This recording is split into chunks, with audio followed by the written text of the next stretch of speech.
Hello everyone, welcome back. I'm Gaming Quitte, the most delicious Quitte of them all, and today we're going to talk about Chapter 24, Part 2.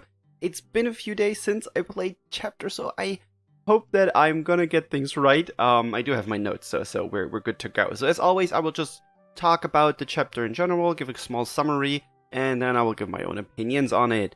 So, let me just say it straight ahead. This was a really good chapter. We got a lot of exposition in this. So, the chapter starts with them the gang going to the Dragalia. Gatov says, I have no clue where it is, because this used to be a huge lake. And then I was super confused about this. Midgårdsarmor suddenly appears. I haven't seen him in the story for ages. And he gives a little bit of story to how the dragons are when they die and get reborn. So they do die at some point. Then they will be reborn, but they don't remember anything from before. And so they kind of live outside of the bounds of a typical life circle because they are so close to nature. So I guess not all of the dragons have this reborn cycle thingy. And the interesting thing is that when they get reborn, they are just there. They're not like baby dragons, apparently, even though we have the mini-mids and stuff like that, but they are just fully formed dragons when they gain consciousness. That was really interesting. Mim said that she doesn't remember anything before that. And of course, Mim is like, I will never forget you, Yuden, because I love you so much. And anyway, so basically every time they are reborn, it's not like they lose their power, but for some reason they have lost their power now. And then suddenly, because it's very convenient, the soul of Midgårdsarmor or Primal Midgårdsarmor appears, the original Midgårdsarmor. And he tells the story of how they wanted to defeat the progenitor. So originally there was a big fight of the origin and the progenitor. After that, the Greatwyrms were left and they formed the world.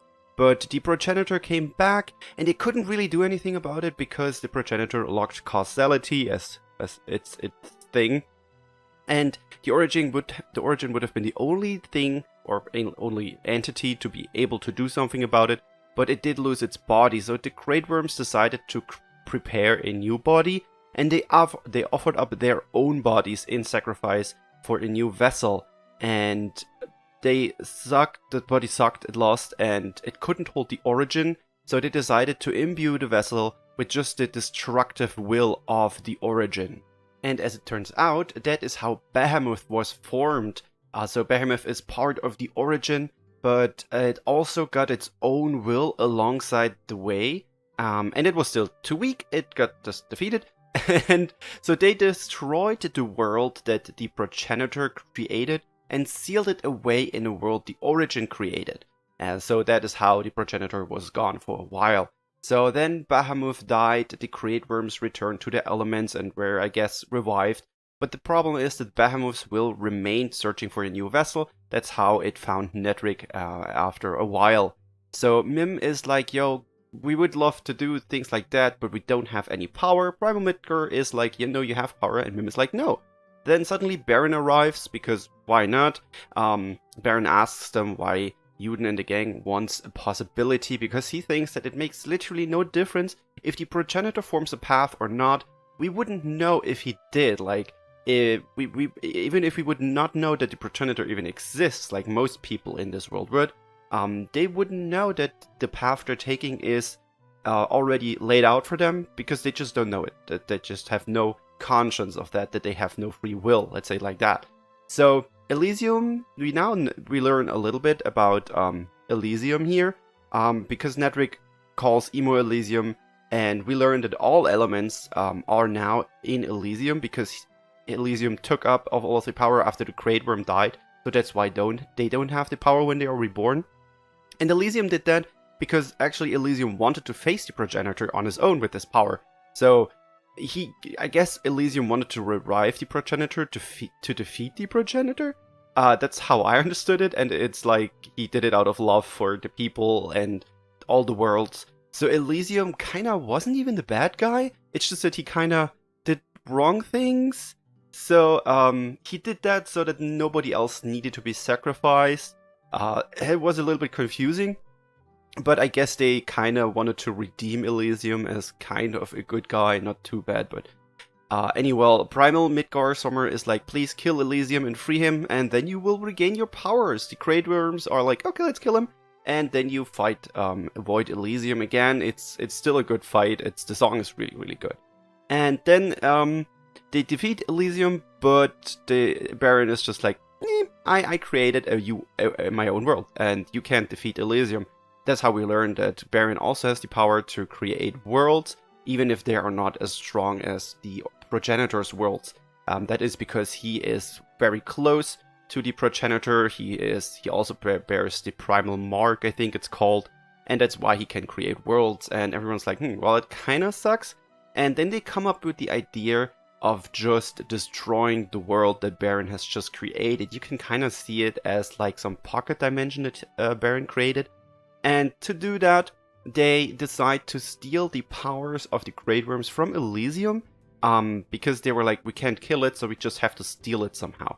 And they actually succeed in that. I think Nedrick steals the power and then transforms into Bahamut and destroys the world that Baron created. And Baron just bails.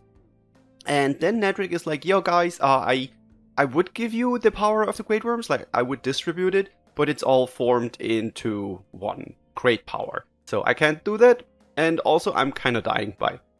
So Yuden decides to take over the power from Nedrick, and because he thinks that since he has formed pacts with the Greatwyrms, that he will be able to like distribute each power to each dragon, because he knows what they feel like, and he actually succeeds in that, which kind of makes sense, I guess. The Nedrick wouldn't know what the powers of the Greatwyrms feels like, so I guess that's interesting that he can do that. So he succeeds, and the dragons transform back into their primal versions, and they look just so cool. Like, Primal Mim looks so dope. I'm super excited to fight her, or to summon for her. I hope she will be the Gala dragon on Anniversary. Even though, shouldn't we like is there a unit next, or is there dragon next? I literally cannot remember which we had last month. But anyway, so they all transform back, and then they realize that they still need some kind of plan, because the original Greatwyrms, they had to sacrifice their body to create Bahamut, and even that was still not enough to defeat the Progenitor.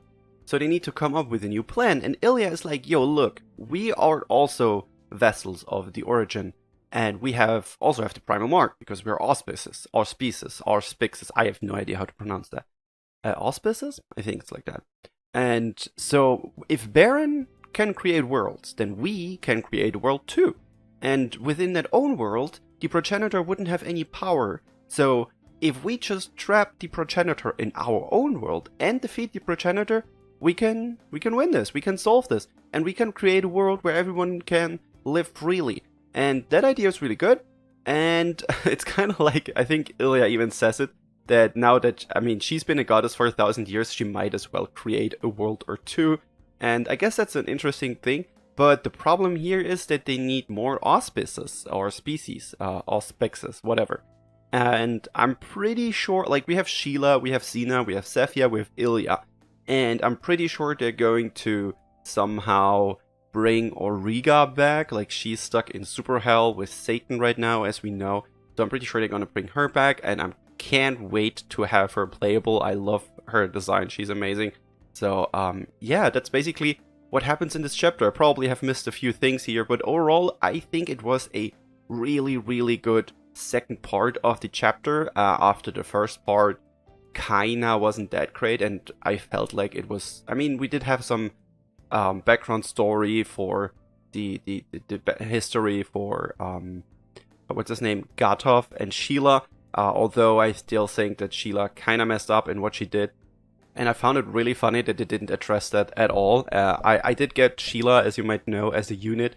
I read her adventure story, and while it was really cute, it also didn't address what she did in the past, which I think is kind of messed up. But Sheila herself only appeared right at the end. Like, she didn't appear in the entire second part of the chapter, which is really weird. I feel like if you would read the chapter, like, right back to back as a new player or something like that, it would probably feel really disconnected to have the first part completely focus on Sheila, and then she just doesn't appear for the rest of the chapter, only for a small moment to be like, oh yeah, we can do that. It's just, I don't know, it's kind of weird. I like Sheila's design, and I don't know, her adventure story is cute.